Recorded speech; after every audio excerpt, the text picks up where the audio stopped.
बालेश्वर में Himanshu Das memorial all India football tournament सप्तम दिवस कटक नीता फुटबॉल एकाडेमी सह पश्चिमबंग पुलिस मध्य खेलगला प्रदर्शनी match.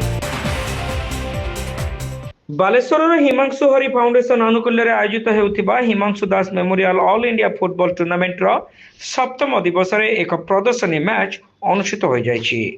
Cuttack Nita football academy और बाराकपुर स्थित पश्चिमबंग महिला पुलिस स्पोर्ट्स क्लब मध्य प्रदर्शनी मैच अनुष्ठित होता। मैच पूर्व अनुष्ठित उत्सव में फाल्कन ग्रुपर निर्देशिका आद्यशा पट्टनायक और डीएसपी प्रेम प्रज्ञा महांती बरेण्य अतिथि भाव जोगदे बालेश्वर किंवदंती व्यक्तित्व स्वर्गत हिमांशु दास स्मृति में आयोजित यह फुटबॉल टूर्नामेंट एक प्रशंसनीय उद्यम बोली कहते। ऑल इंडिया फुटबॉल टूर्नामेंट 2026 रे मु स्वागत करूची। ए जो गोटे झियो पिला मानक पई टूर्नामेंट रखिकी फुटबॉल पई गोटे उदाहरण सृष्टि करछंती।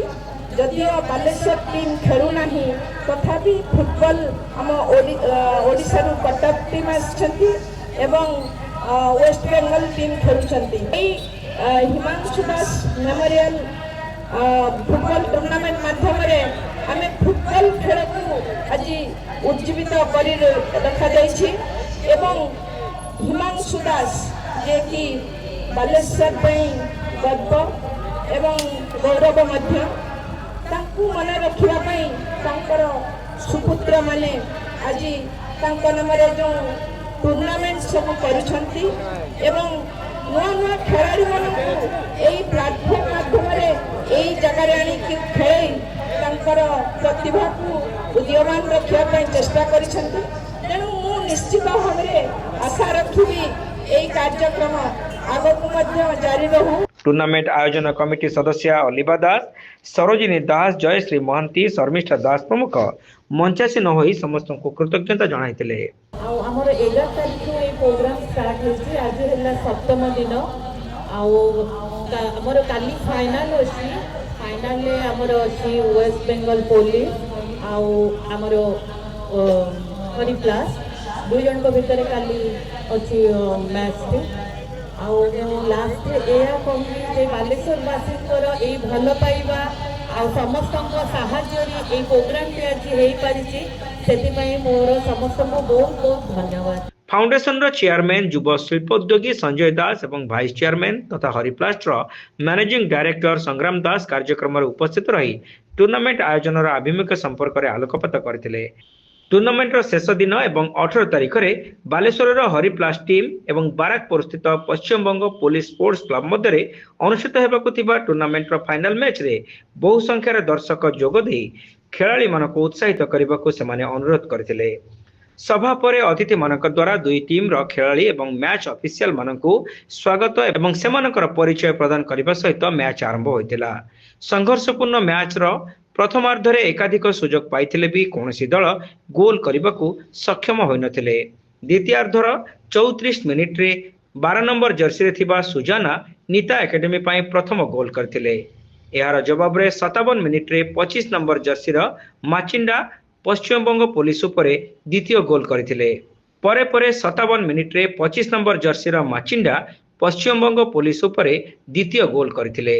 शेष में नीता एकेडमी 2-0 गोल रे विजयी होइतिला।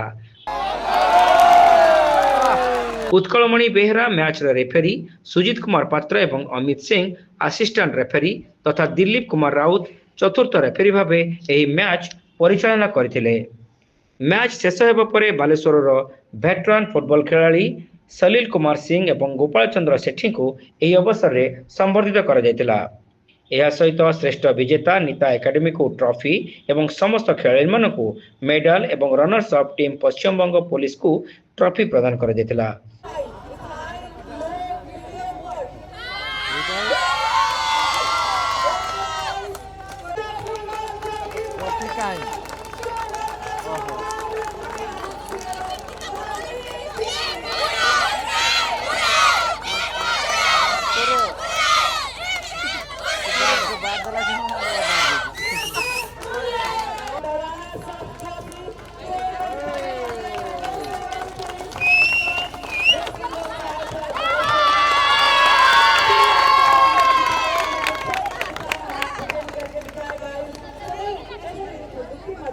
जिला क्रीड़ा संघर कर्मकर्ता टूर्नामेंट आयोजन कमिटीर संपादक सुजय आचार्य, सह संपादक राजेश महापात्र और अभ्युदय दास, डॉक्टर श्रीमान श्रीचंदन, असित दास, अमरेंद्र पात्र, अयन सेन, विश्वजित परमाणिक, संपत दास, समर्थ दास, अर्पित साइमन, अश्विनी सामल, सुशांत पंडा, दिलीप दास महापात्र, शशिभूषण मिश्र, सुजित महापात्र, निमाई राउतराय, प्रदीप दास, रजत दास, चिरंजीवी मान्ना, सरफराज फिरदोस प्रमुख यह मैच परिचालन में सक्रिय सहयोग करथिले।